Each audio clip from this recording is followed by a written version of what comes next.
Good morning. My name is Alyson Bull. I use she, her pronouns. Today is our annual flower ceremony. This ritual allows us to take a moment to enjoy the unfolding beauty of spring into summer. And it reminds us of the beauty that each one of us brings to our congregation and our community. We each bring a flower.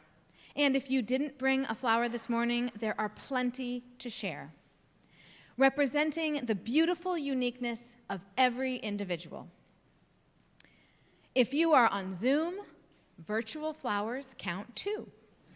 If you would like to take a moment to find something in your space that evokes something floral, please do so. We will also sing together in a circle during the flower ceremony.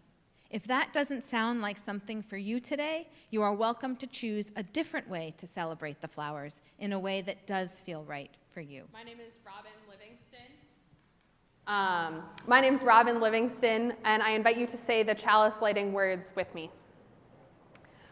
We light this flame to invite a world of peace, where we heal the wounds, where we share what we have with one another, where justice is another word for relationship, and we listen for what love has to say.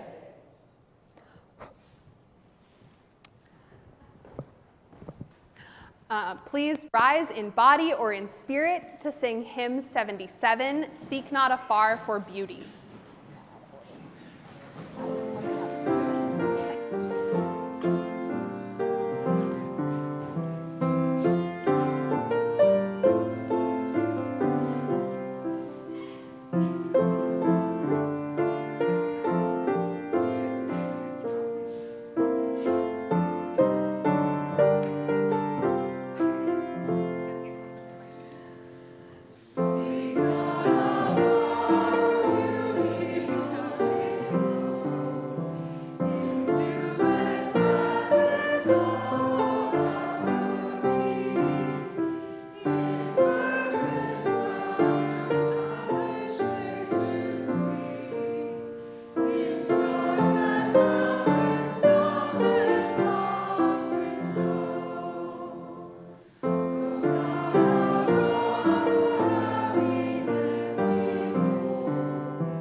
We come in a variety of colors, shapes, and sizes.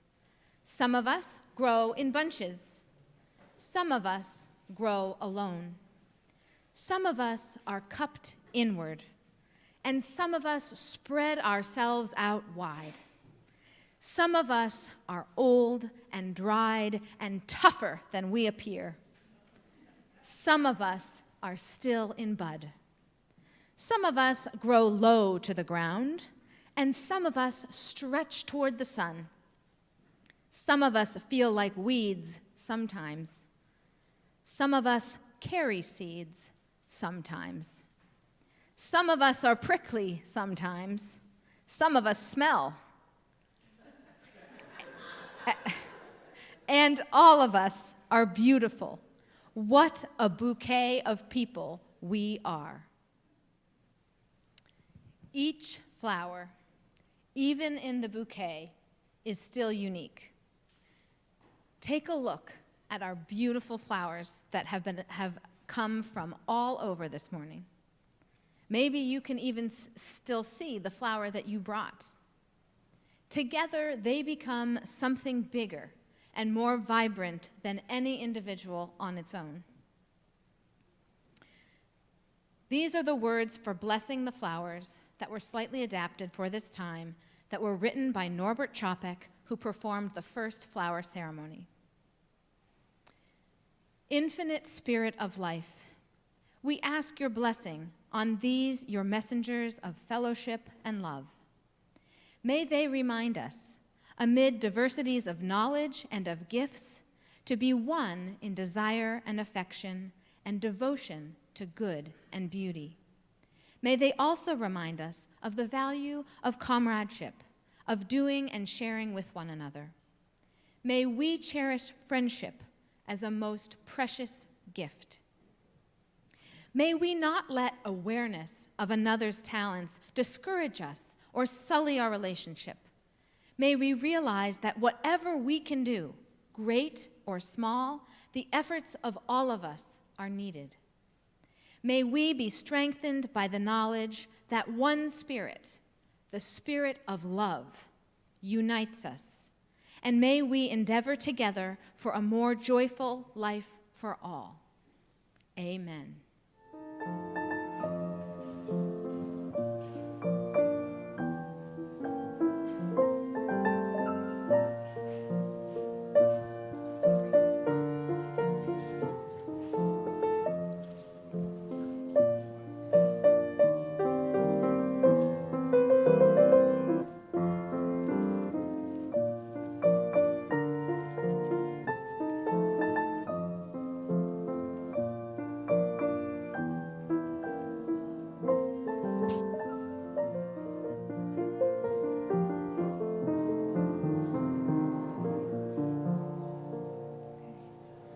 Does everyone have a flower who would like one? Okay. Wonderful. So as we enjoy looking around at both the beautiful flowers and our beautiful selves,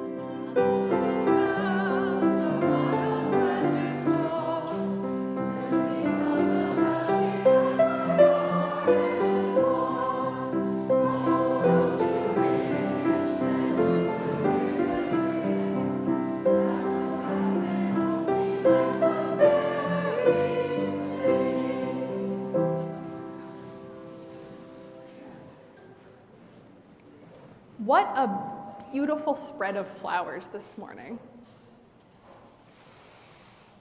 Last year was the centennial anniversary of the first flower ceremony performed by Norbert Chopek in Prague, Czechoslovakia in 1923. Then and now, the flower ceremony is a celebration of community and diversity in the face of fascism. We honor the beauty and necessity of our differences and acknowledge that our community is made stronger and more whole by the individual contributions that we all bring. Whether they are grocery store sunflowers, side-of-the-road dandelions, or meticulously cultivated roses, each of our flowers today is uniquely beautiful. Our ceremony would not be the same without any one of them, just as our community would not be the same without any one of us.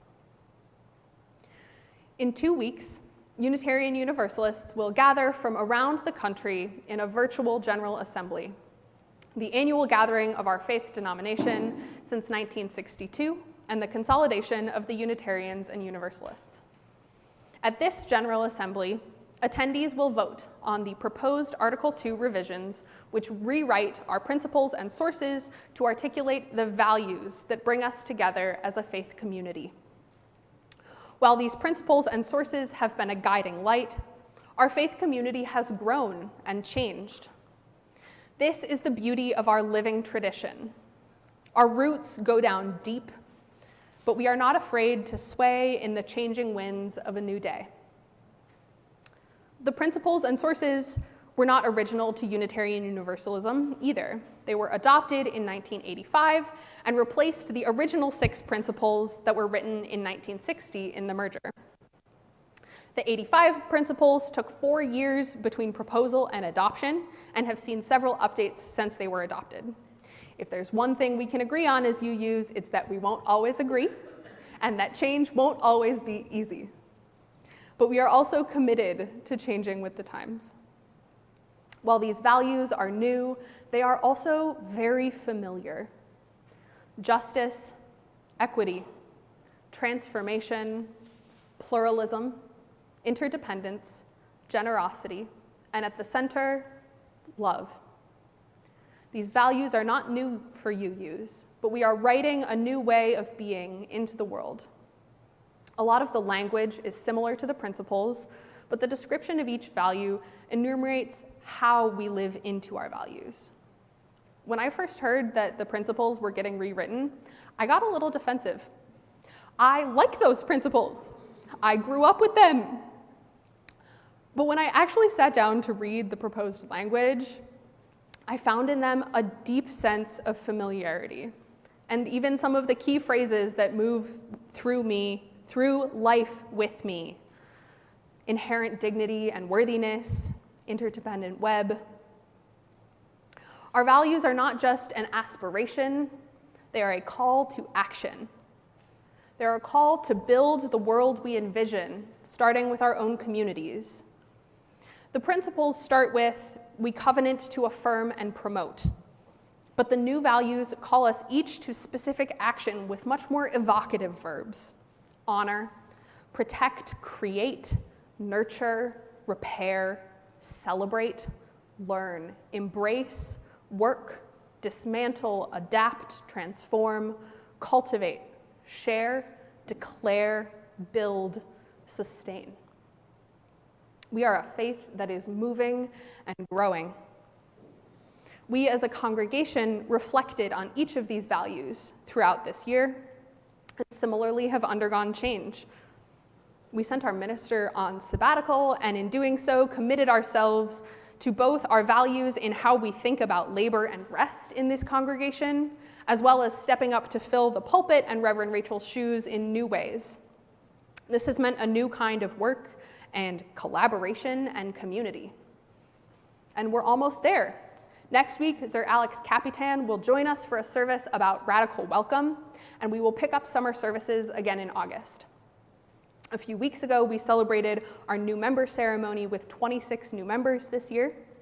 We invested in ourselves as a congregation and have committed ourselves to being a place of welcoming and belonging.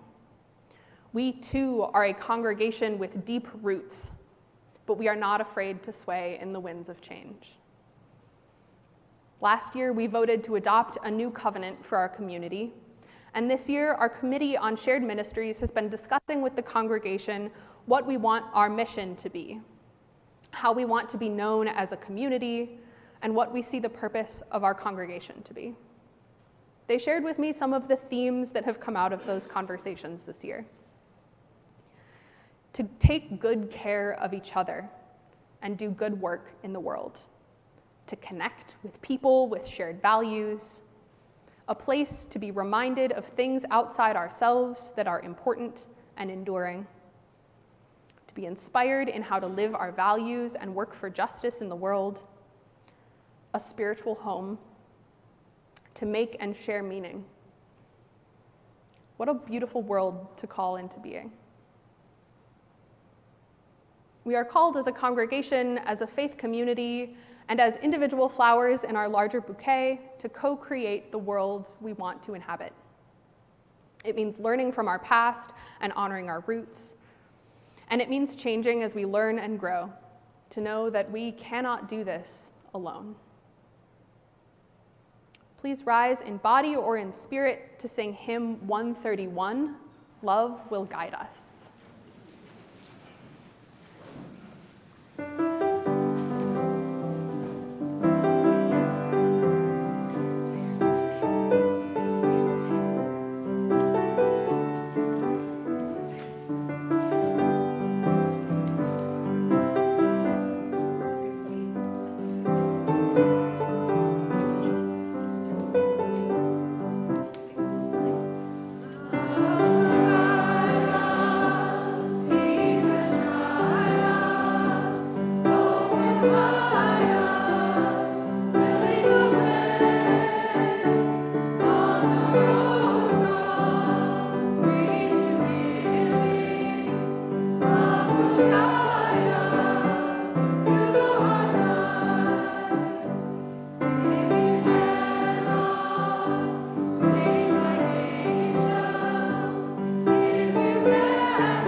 beneath cold ground for these flowers to prepare their blooming.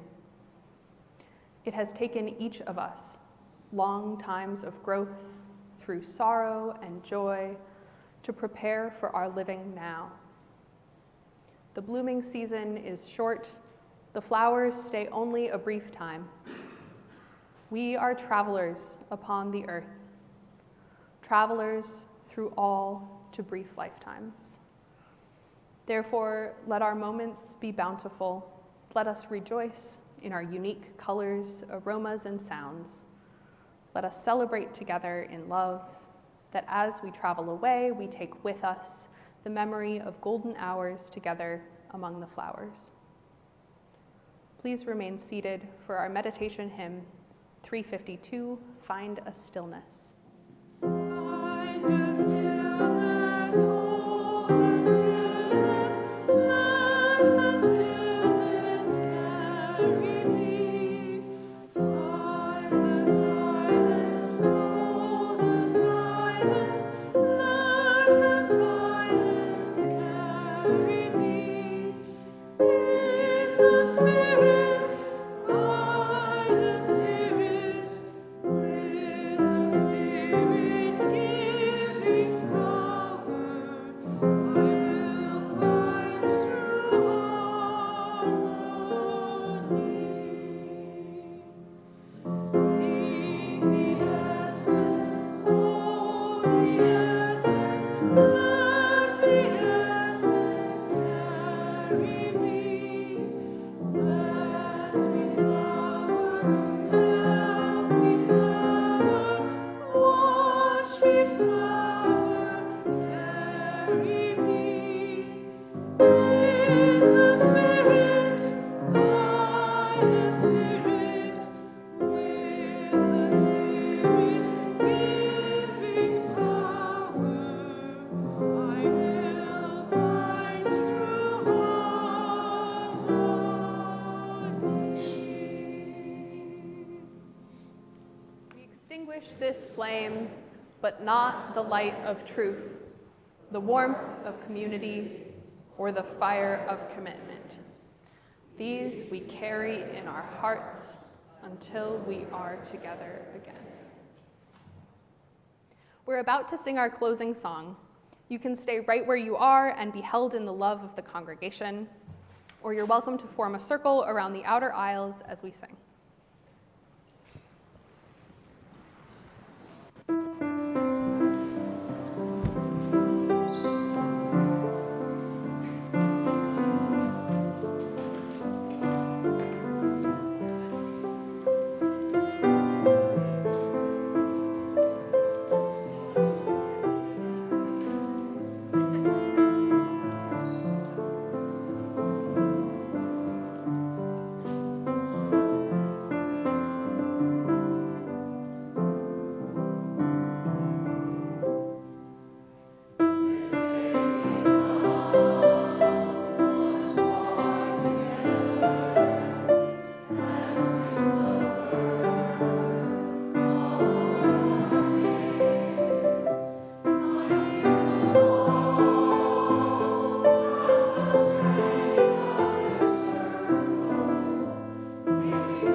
May you leave this time together changed.